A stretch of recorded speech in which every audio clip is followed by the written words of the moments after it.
Feixiao, huh? Interesting lady. She is Arbiter General of the Yaoqiu, Merlin's Claw, the Great General, yet also like a New York rat, diseased and dying. Who knows? She could be one of the good ones. There's good rats out there, I'm telling you, man. Hey, I'm a rat!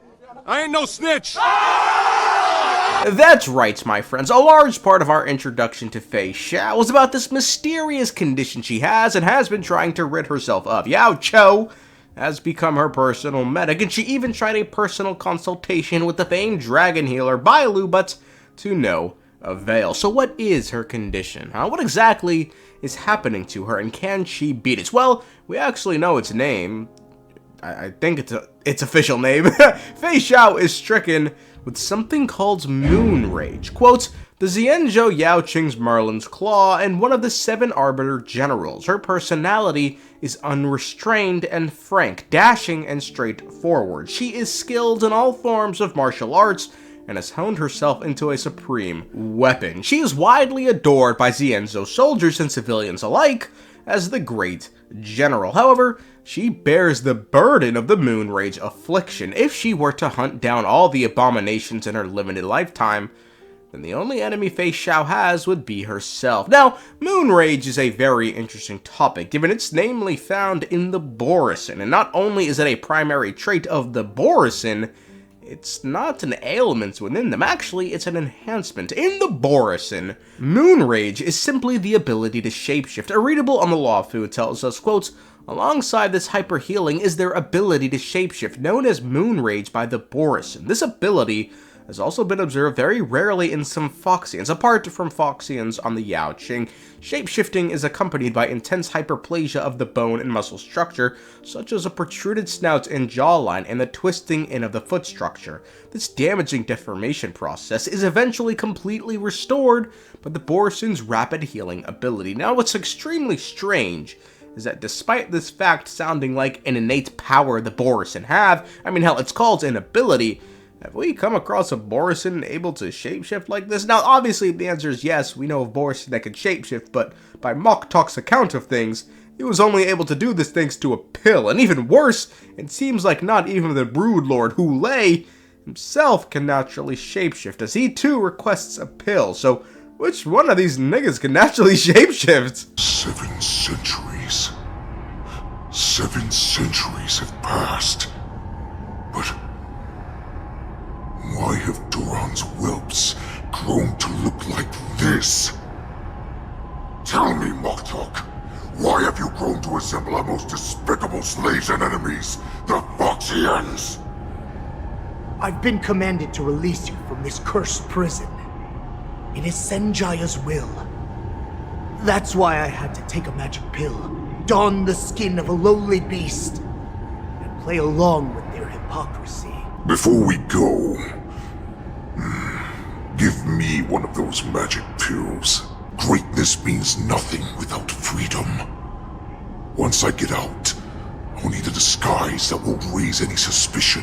As the text mentioned earlier, some Foxians also have Moon Rage. As we know, Feixiao is one of them, and the reason for this is quite simple.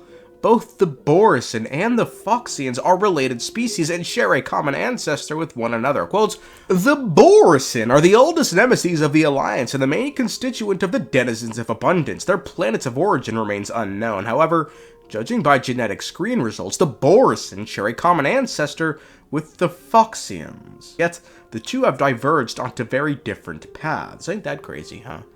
Just eons later, the Borisins would completely enslave the Foxians. Imagine we did that on Earth. Nah, us humans, we cool with the chimps and gorillas over here. We civilized. My nigga, we never let differences in our appearance be the reason for slavery. Despite the Moon Rage ability seemingly being a complicated and painful process that involves the literal shifting of your being by breaking your bones and rearranging your organs and guts to become something or someone completely different. The reason the Borisin are able to affirm it is because they have super healing. The Foxians, on the other hand, do not have super healing. So it seems like they can't even use the ability even if they wanted to, but that's not the problem. As for the Foxians, simply having this mutation in their DNA seems like it could be deadly. And it seems like it all came about when the Foxians were getting their shits ran by the Borisin. Quote, It is rumored that the Foxian warriors of the Verdant Knights often rescued worlds ruled by the Borisin. These Foxians, born in fallen territories, have mixed bloodlines, occasionally producing individuals exhibiting atavistic mutations. These Foxian individuals are conscripted as war slaves, driven by their wolf-headed masters to serve as vanguards before battles and as cannon fodder to delay attacks by Xianzhou ships. Although the war slaves possess strength and speed comparable to their wolf-headed masters, their mutations also depleted their life and sanity. When their will was burnt to embers by rage, they would descend into bloodthirsty monsters. Doesn't this sound really familiar? Jingliu? Anyone got Mars struck and then just started killing indiscriminately? I miss Jingliu, man. Anyway, how the moon rage is affecting Feixiao isn't really known, but by just about all account of things, it seems like it's killing her, and rather quickly. By the way, General, you met the healer lady, yes? Could you show me the medicine she prescribed you? Well, the healer lady couldn't do anything about my condition.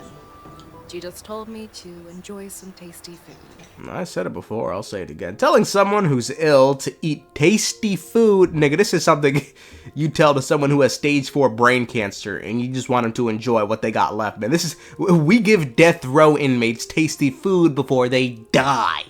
Anyway, here she is again speaking about her life. Well, life and death, Jaoqiu. It's all predetermined. Upon starting my military career, I made a pledge that the rest of my life would be dedicated to being the Xianzhou spearhead, hunting down the abominations of abundance till the end of my days. As long as I can fulfill that deep-seated desire, I don't care how long I live. So, I mean, she's dying. So I came up with a humble nickname for myself. The Lacking General. Lacking in worries, regrets, and rivals. Yeah, also lacking in time, nigga. Don't forget that. You lacking in time, and you lacking in health. You're not lacking in disease, though, and you lacking in doctors, nigga. However, maybe there's hope for Feixiao just yet, and maybe that glimmer of hope is Hoolay. Hoolay is unique, even amongst the Borisin. He hasn't had food nor water in nearly 700 years, or at least not before his jailbreak. And what's even more, among the Borisin, who all have super healing, Hoolay has super healing. Having been subjected to the Forest of Swords punishments for over 700 years, he's still alive. This punishment, well, it's just a Forest of Swords, right? It's just a bunch of Forest of Swords that pierces you all at once. It kills all other Borisin within they'll all die within 3 days. Hoolay, on the other hand, has been dealing with this shit for 700 years. It's just every time the swords pierce his body, he instantly heals. This could be why Jaoqiu wondered if Hoolay was the key to finding a cure for the general. Given Hoolay is an anomaly amongst the Borisin and Moonrage Foxians is an anomaly in and of itself, and the races share the same DNA because they're related. Two anomalies, something, I don't know where I'm going with this. Maybe they finna just make it so Feixiao a super healer like Hoolay. Wouldn't that be sick, right? And that's how she defeats the cancer, bitch!